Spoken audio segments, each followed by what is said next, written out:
Good morning, students. Today we start chapter number 4, The Amazing Deepa. Okay, this chapter is about a sports lady जिसने sports खेलना शुरू किया था और उसने ओलंपिक्स तक अपने गेम्स को खेला था. ओके, सीयर जो हम ये चैप्टर जिसके बारे में पढ़ रहे हैं उसका नाम है Deepa. Deepa Karnakar is the first Indian gymnast to qualify the Olympic after 52 years. ठीक है, दीपा जो है वो 52 years के बाद ओलंपिक्स उसने हमारे इंडिया के लिए जीती थी. ओके, ओलंपिक्स क्या होते हैं? ओलंपिक्स एक गेम होता है, बहुत बड़े लार्ज लेवल पे होता है ये, और उसमें बहुत सारी कंट्रीज़ पार्टिसिपेट करती है, उनमें आपस में कंपटीशन होता है. तो उसमें काफ़ी सारे गेम्स होते हैं जैसे शूटिंग, राइडिंग और जंपिंग, मतलब इस तरह के काफ़ी जिम्नास्टिक गेम्स उसमें होते हैं और उसमें हर कंट्री के लोग पार्टिसिपेट करते हैं और जो विनर होता है उन्हें मेडल मिलता है. ठीक है, at the 2016 summer Olympics at Rio de Janeiro, यह एक जगह का नाम है, रायो द जेनरियो.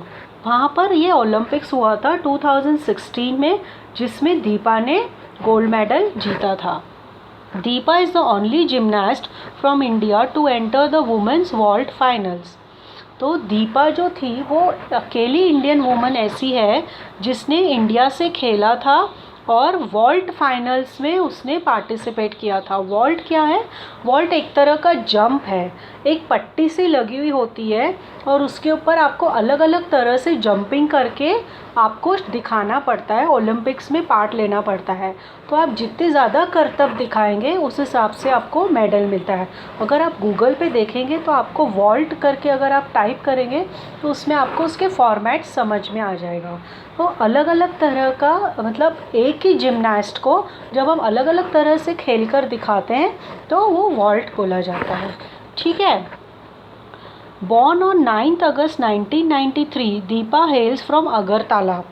वो 1993 में बॉर्न हुई थी और वो अगरतला नाम के एक छोटे से शहर से बिलोंग करती थी. त्रिपुरा, अगरतला कहाँ पड़ता है? त्रिपुरा में पड़ता है. She started practising gymnastic when she was 6 years old. जब वो सिर्फ 6 साल की थी तब से वो जिम्नास्टिक खेलती है. She has been coached by veteran Bishweshwar Nandi who remains her coach even now. उसका जो कोच था, मतलब उसको जो सिखाने वाला था, वेटेरियन मतलब सिखाने वाले, कोच. वेटेरियन मतलब a person who has worked in some field for a long time. वो बहुत ज़्यादा एक्सपीरियंस थे जिम्नास्टिक्स में और उनके जिम्नास्टिक्स बहुत अच्छे थे. तो उन्होंने दीपा को कोच किया था, उन्होंने उन्हें गाइड किया था, उन्होंने उनको बताया था कि इस गेम को तुम इस तरह से खेलो. ओके, तो दीपा का गेम क्या था कि एक फ्लैट पट्टी रखनी है और उसके ऊपर जंप करना है. ओके, उसको वेव करके उसको इतना हाई, आप जितना ज़्यादा हाई जंप करोगे, जितना ज़्यादा आप ऊपर उछलोगे, उतने आपको उसकी काउंटिंग होगी और उस हिसाब से आपको मेडल मिलेगा. जिसका जंप सबसे ज़्यादा हाई होगा उसको मेडल मिलता है. ठीक है, तो ये वाले गेम में दीपा मास्टर कर रही थी, मतलब सीख रही थी. Okay, Vishweshwar Nandi who remains her coach even now. आज भी विश्वेश्वर सिंह जो हैं वो उन्हें आज भी कोचिंग कर रहे हैं, मतलब आज भी उन्हें सिखा रहे हैं. Nandi record, I still remember Deepa coming to me as a flat footed kid. ठीक है, अब दीपा जो थी, कोच बताते हैं, जो नंदी है कोच है जो दीपा के, वो बताते हैं कि मुझे अभी तक याद है एक 6 साल की बच्ची थी जो मेरे पास जिम्नास्टिक सीखने आती थी.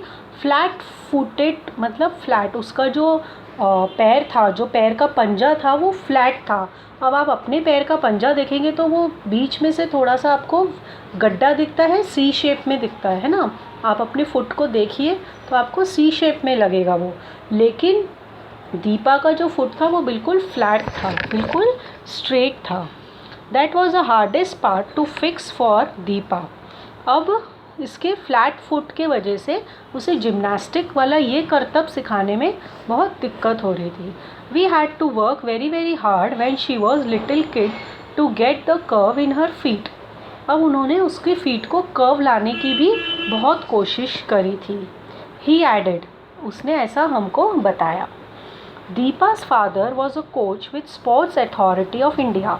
दीपा के जो फादर थे वो स्पोर्ट्स अथॉरिटी से रिलेटेड थे, मतलब वो फादर थे उनके, उसके दीपा के जो फादर थे was a coach with Sports Authority of India, वो भी एक कोच ही थे, ठीक है। Despite her foot problem he wanted her to try gymnastic. उनको, उसके फादर को पता था कि दीपा को ये प्रॉब्लम है, लेकिन फिर भी उन्हें उसे जिम्नास्टिक्स सिखाना था।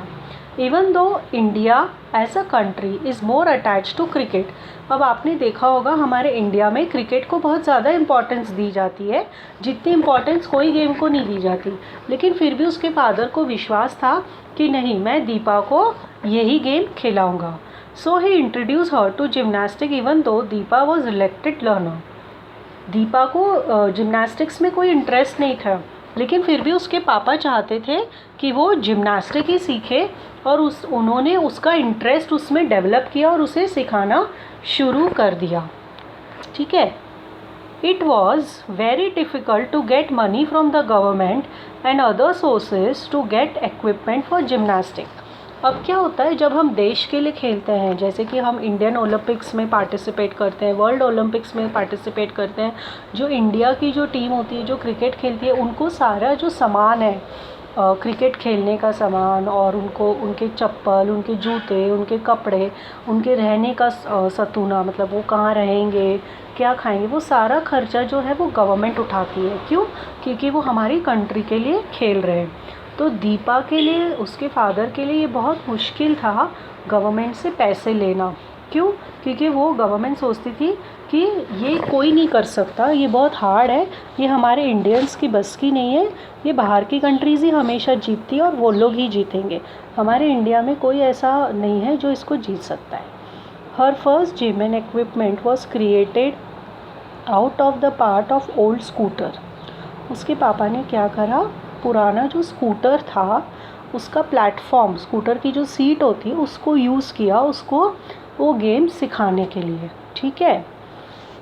In 2007 when she won at the junior national in Jalpaiguri, ठीक है, उसने फर्स्ट टाइम अपना जो अपनी जिम्नास्टिक में जो विन करा था वो था जलपाईगुड़ी में, ठीक है। दीपा वन, उसने she won. Deepa became keen to excel at the sport, और जैसे ही वो जीती फिर उसका इंटरेस्ट उसमें बढ़ता गया, ठीक है। जीतने से आपको एक स्पिरिट मिलती है कि नहीं, मैं अब जीती हूँ, मैं अब आगे एक लेवल और खेलूँगी, मैं एक लेवल और खेलूँगी, तो आपका इंटरेस्ट बढ़ता जाता है और आप उस गेम में एक्सपर्ट हो जाते हो, है ना। She was a part of Indian gymnastic contingent at Delhi Commonwealth Games in 2010, ठीक है। 2007 में जब वो जलपाईगुड़ी में जीत गई, उसका कॉन्फिडेंस बहुत ज़्यादा बढ़ गया और फिर वो इंडिया के लेवल पे खेलने लगी। 2010 में उसने इंडियन ओलंपिक्स में पार्टिसिपेट किया था, इंडियन जिम्नास्टिक कॉन्टेस्ट में उसने पार्टिसिपेट किया था, भाग लिया था। Commonwealth Games in 2010, Commonwealth games होते हैं, बहुत सारी कंट्रीज़ उसमें आती है और पार्टिसिपेट करती है। 2010 तक वो कॉमनवेल्थ गेम्स में पार्टिसिपेट करने लगी थी। In February, Deepa won 5 gold medals in the floor vault, all round balance beam and uneven bars. ये जो 3 चीज़ें हैं वो एक ही जिम्नास्टिक के अलग अलग करतब हैं, ठीक है। जैसे कि क्रिकेट में होता है, कोई बॉलिंग करता है, कोई बैटिंग करता है, कोई फील्डिंग अच्छी करता है, उसी तरह से ये वाला जो गेम है इसमें ये 3 पार्ट हैं जिसमें दीपा ने गोल्ड मेडल जीता था। 5 गोल्ड मेडल मिले थे उसको, ये सब करतब उसने करके दिखाए थे। And uneven bars at 2011 national games of India representing Tripura, ठीक है। इंडिया ने किसको रिप्रेजेंट किया था? त्रिपुरा को रिप्रेजेंट किया था। Now Deepa was in the spotlight in 2014 at the Commonwealth games, ठीक है। अब सब उसे पहचानने लगे थे, उसने इतने सारे मेडल्स जीत लिए थे तो सब उसे पहचानने लगे थे। तो जब वो कॉमनवेल्थ गेम्स में खेल रही थी तो वो सबका फोकस उसके तरफ था कि अब ये क्या नया करेगी और ये ज़रूर जीतेगी। Held in Glasgow Scotland and won a bronze medal, making it India's first ever medal by a woman gymnast in CWG. ठीक है, फिर उसके बाद उसने एक गोल्ड ब्रॉन्ज मेडल और जीता स्कॉटलैंड के अंदर, जहाँ पर पहली बार किसी ने स्कॉटलैंड में कोई इंडियन वुमन ने मेडल जीता था और जिसका नाम था CWG कॉमनवेल्थ गेम्स मेडल उसने जीता था, ब्रॉन्ज का मेडल था। Make it India's first ever medal by a woman, मतलब इस वाले गेम में स्कॉटलैंड में कॉमनवेल्थ गेम्स में सबसे पहला मेडल जो वुमेन्स ने जीता था वो थी दीपा। ओके, ये चैप्टर आप इसको यहाँ तक रीड करेंगे और अच्छी तरह से डिफ़िकल्ट वर्ड्स अंडरलाइन करेंगे। आपको जो नहीं समझ में आएगा उसको आप मुझसे दोबारा पूछ सकते हैं स्कूल में फ़ोन करके। ठीक है, थैंक यू फॉर टुडे। आगे का चैप्टर हम नेक्स्ट वीडियो में कंटिन्यू करेंगे।